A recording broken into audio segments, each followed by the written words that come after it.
really need to start singing at that point. It all went a little bit X Factor. The intro started. I haven't a fucking clue what song that was. It's probably young person's music. I don't keep up with any of it. Quite frankly, I'm feeling my age more and more these days. I spent most of September last year gigging to freshers at universities. Freshers who were born in 1995. Exactly, some people just booing their youth. It was disgusting. And I'll tell you what, I found out a very easy way to freak out a load of 18-year-olds, right? What I did is I turned my Somerset accent up to 10, so I talked like I was proper backward, and I said, people laughed a little too hard at that point. I am putting the accent on, it's in there somewhere, right? And I said, right, here's a story that will scare all you young 18-year-olds. When I was your age, because that's always a good place to start, Rachel, when I was your age.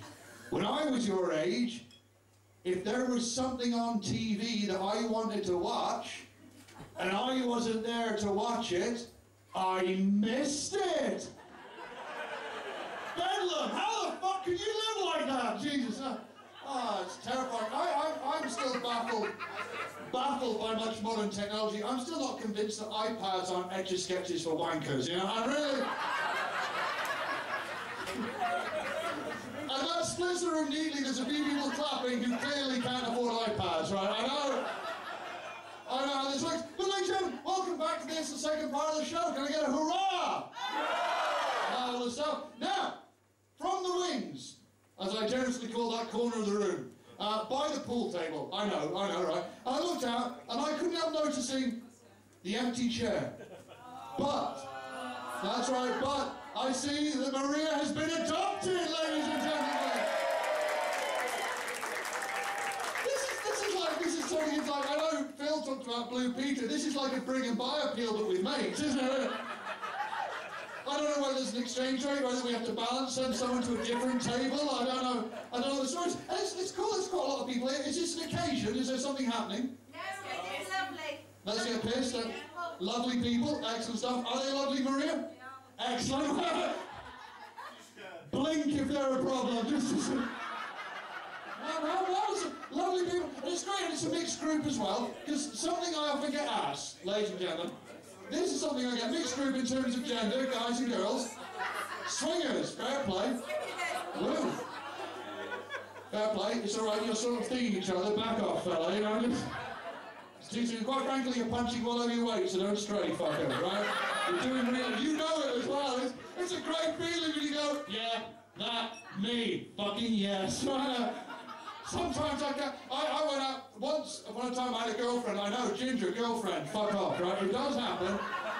She was real, she had a fanny and everything, it was brilliant, she loved music. I should point out, for the intended purpose, not like we need a vase, you know, that would have been strange. But, she can do handstands, awesome. But the thing is, right, I found myself going out with a girl who was clearly much too good looking for me, right? I mean, I looked like something out of Lord of the Rings. It looked like we were being led through the place, right? And there were moments during sex when I found myself, I had to stop talking, because instead of talking, are you sure about this, really? You can do so much better, seriously. I mean, look at you, look at me. Seriously, you can do so much better than me. Keeping away from theirs in case you saw us together and just went, oh, and just a bit of a dry heave, like a fur ball. But that's the thing, it's nice to see mixed groups, because often when you come out and do comedy clubs at weekends, they're not groups of nice people. You all seem lovely. I will let you into a little trade secret. Often, weekend comedy clubs are full of pricks, right? Not only in that moment, on a day-to-day basis, they're lovely people, but something about them when they come out in big groups and they're on stag do's or hen do's or work groups turns them into arseholes. Especially if they're on a work do, because then the company's paying you to get pissed, and fuck me, you're getting your money's worth, aren't you? I'm getting shit-faced. I once had a Mexican standoff with 220 employees of Virgin Broadband.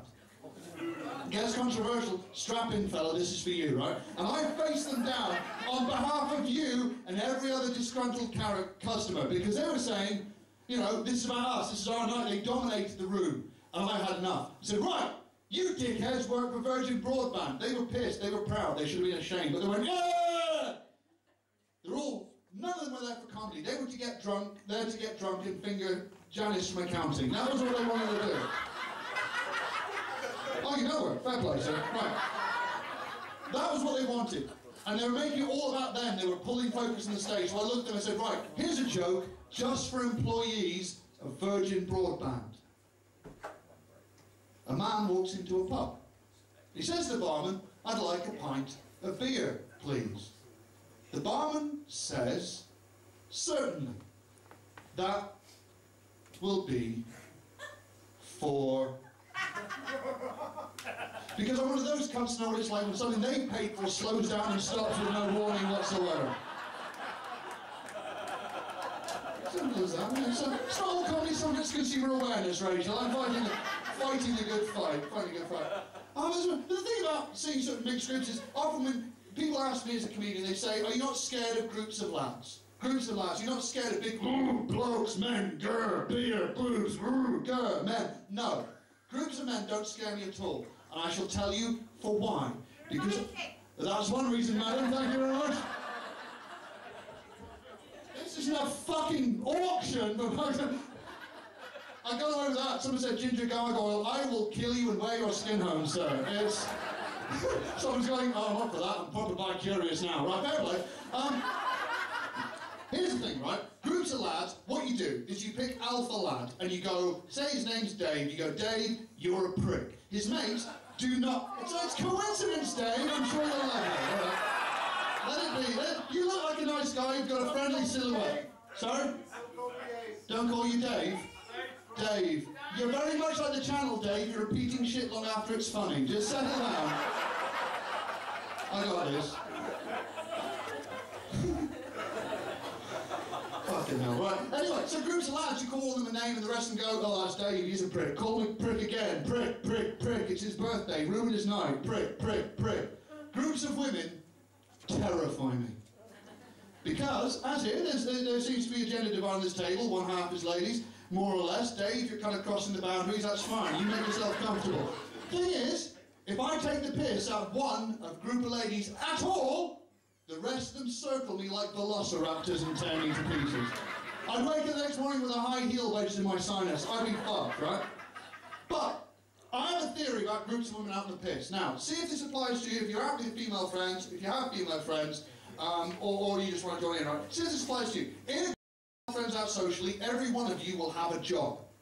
One of you will be the slightly more sensible one who at the end of the night has to keep everyone together like a sheepdog. Just going, picking the stragglers away. Stay together, stay together, stay together. Don't get pissed. Watch out for Dave. He wants to touch you where you wee. Stay together, stay together, stay together, right?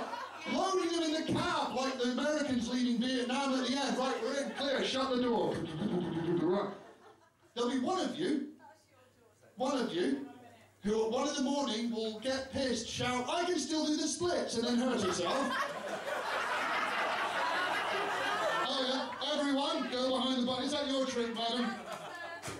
Right, I know how the night's ending. Right, but this is the thing, and then there's one of you in every group who thinks the greatest invention, it used to be just girls, but now it's guys too, think the greatest invention since the history of mankind began is the digital camera. Because you take photos of fucking everything.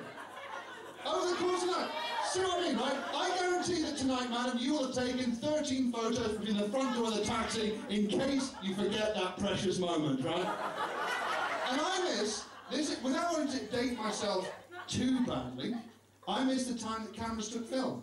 Because every single photo meant something. Nowadays, you know, if you had 24 exposures and you had to send it in an envelope and wait 2 weeks, you wouldn't take a photo of yourself having a shit just because you could, right? There'd be a lot less photos of cats out there if we had to pay for each one of those fuckers, right? The thing on this one, and once again, in front of teenagers who don't understand non-digital photography, I explain how this works. I went on holiday with my first camera when I was 12 years old. It was a disc camera, it was shite, right? It took 12 photos. 12 photos. I was on holiday for 2 weeks. That is less than 1 photo per day. And I guarded each exposure on that camera like it was the life of a child. To give you perspective, if a space shuttle crashed on the first day of my holiday, I would hesitate to take that photo in case there was a better space shuttle crash later on in the fortnight. Can't tell kids anything these days, don't know the fucking go on. Ladies and gentlemen, are we having a good time? Yeah! We're going to press on. We've had one fantastic act. We have two more to come, one of whom I'm about to bring on stage. So, ladies and gentlemen, simple question. The answer again is yes. Are you ready for your next act? Yes! Like the sound of that. So, ladies and gentlemen, his name is Damien Larkin. Make him feel welcome. He would pay him like, oh, too much for you, sir. He's like, I can't handle this, too much. It's all right, it's all right, it's all right. We'll make him feel welcome when he comes back. It's cool. You're so lovely, going, oh, don't take the piss. He's just going for a stroll. It's fine. Crap. Anyway, I'm bring on Damien. So, what I'm going to do, I'm going to count to 3. I'm going to put to Rachel. She will start clapping and cheering. I'll spread through them like wildfire. And bring on Mr. Damien Larkin. Ladies and gentlemen, you ready? Yes! I said, are you ready? Yes! Rachel, 1, 2, 3, slightly applause. Spread it all the way around the room. Please welcome Mr. Damien Larkin!